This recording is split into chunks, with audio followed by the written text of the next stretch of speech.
Do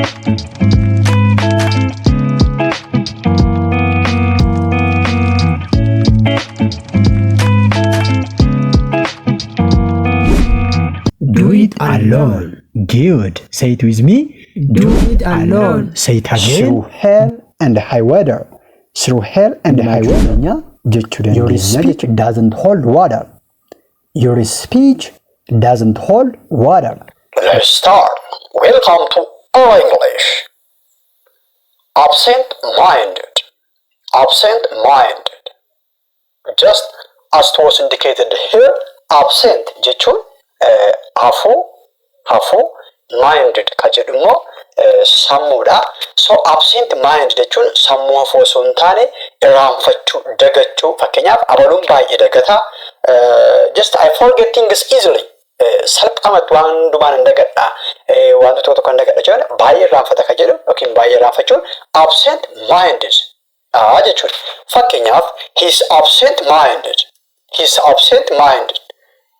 Whether it is Mr. X or Miss Y, if he or she forget things easily, just we can say he or she is absent-minded. He's absent-minded or she's absent-minded. Isheen yookiin inni baay'ee dagata. Just sirriitti nama dagatu jechuudha. Dagachuun normally forget qofa osoo hin taane baay'ee nama dagatuufidha kana kan fayyadamu. Kabla bare feet jechuun miila qullaadha. He walks with his bare feet. He walks with his bare feet. Inni miila isaa qullaa deema. Inni miila isaa qullaa deema jechuu barbaanne maal jenna? He walks with his bare feet. He walks with his bare feet. He walks with his bare feet. Inni miila isaa qullaa deema.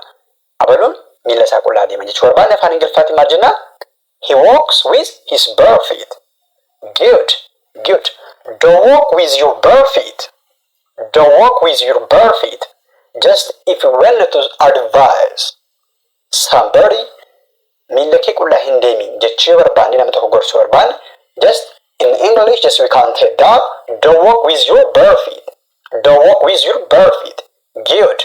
Don't walk with your bare feet jechuun maal jechuudha? Miila kee qullaa hin deemini. Just we are advising something, or we are advising somebody, or we are instructing or ordering somebody. Don't walk with your bare feet. Do it with your bare hand. Do it with your bare hand. Do it with your bare hand. Bare hand jechuun harka qullaadha. Yes, we will come to that on the next section. So do it with your bare hand jechuun harka qullaa hojjedhu. Harka kee qullaa hojjedhu jechuu yoo barbaanne afaan Ingiliffaatiin just we can say that. Do it with your bare hand. Do it with your bare hand. Mee isin immoo afaan Ingiliffaatiin maaliif baay'ee dagatta? Irra deddeebi'ee namni tokko ni dagata yoo ta'e maaliif baay'ee dagatta? Maaliif baay'ee dagatta jechuu yoo barbaanne afaan Ingiliffaatiin maal akka jennu deebii keessaan komentii jala nuuf kaa'a. Waanuma amma gara fuulduraatti gara dudduubaatti ilaalle kana fayyadamaati. Maaliif baay'ee dagatta jechuun immoo yoo barbaanne bifa gaaffiitiin nama tokko gaafachuu barbaanne maal akka jennu deebii keessaan komentii jala nuuf kaa'a. Bare hand jechuun akkuma sila jenne maal jechuudha? Bare hand, bare feet ka jedhu kun harka qullaa, miila qullaa isa jennudha jechuudha. So bare hand jechuun harka qullaa kan jennudha jechuudha. Harka qullaa, abaluun harka qullaadha, isheen harka qullaadha, inni harka qullaadha ni jenna. So akkana jechuu barbaanne bare hand ka jedhu kana fayyadamne sentensii keenya construct gochuu ni dandeenya jechuudha. Fakkeenyaaf he touched the snake with his bare hand. Wow, it's amazing. He touched the snake with his bare hand. Waan ajaa'ibaati kun inni harka qullaa maal godhe? Bofa tuqee yookiis bofa qabe jechuu barbaanne just we can say that he touched the snake with his bare hand. Wow, this is amazing. Wow, it's amazing. How he could do that? He touched the snake with his bare hand. Inni harka isaa qullaa bofa tuqe jennee ajaa'ibsiifachuu barbaanne akka kana jechuu dandeenya jechuudha. Ani harka qullaan dhufee jechuu yoo barbaanne immoo what can we say? Leave your answer in the comment section. Leave your answer in the comment section. Don't forget to try with us. Just watch this video redundantly and practice in order to improve your English speaking skills as well as listening skill. Just it is better if you redundantly try with us.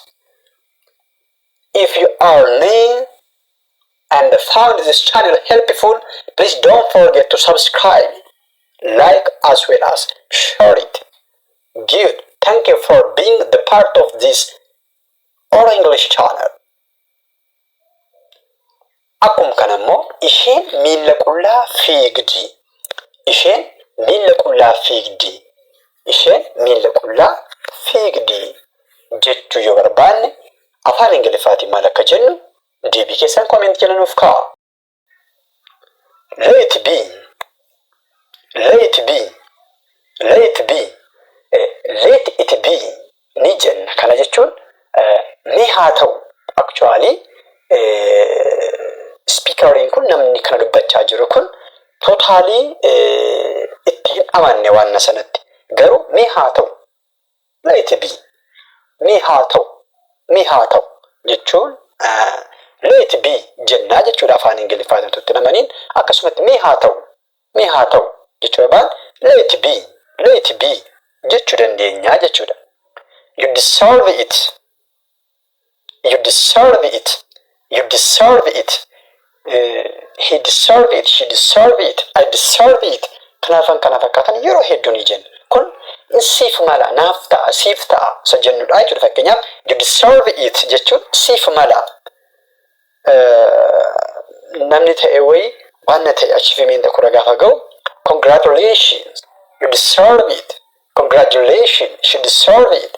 Congratulations. I deserve it. Kan kana wantoota akkas akkasii baay'inaan ni jenna. So he deserve it or she deserve it kan jennu kun in ta'aaf nu bara jechuudha. It's okay.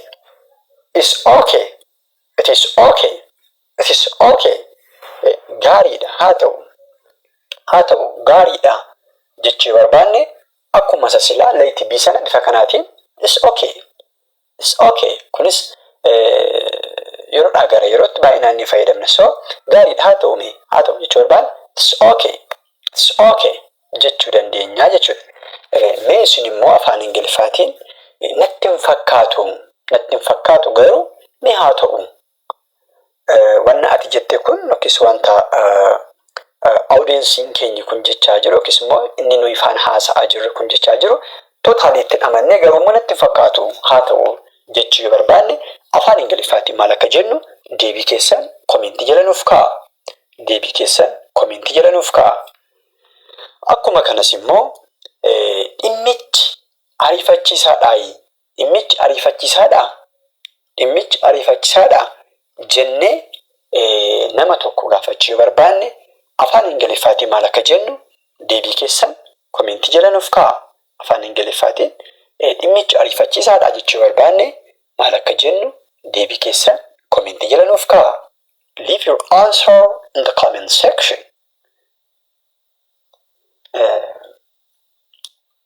Kabiraan immoo jechoota guyyaadhaa gara guyyaatti baay'inaan fayyadamnu keessaa really dhugaadhaayi.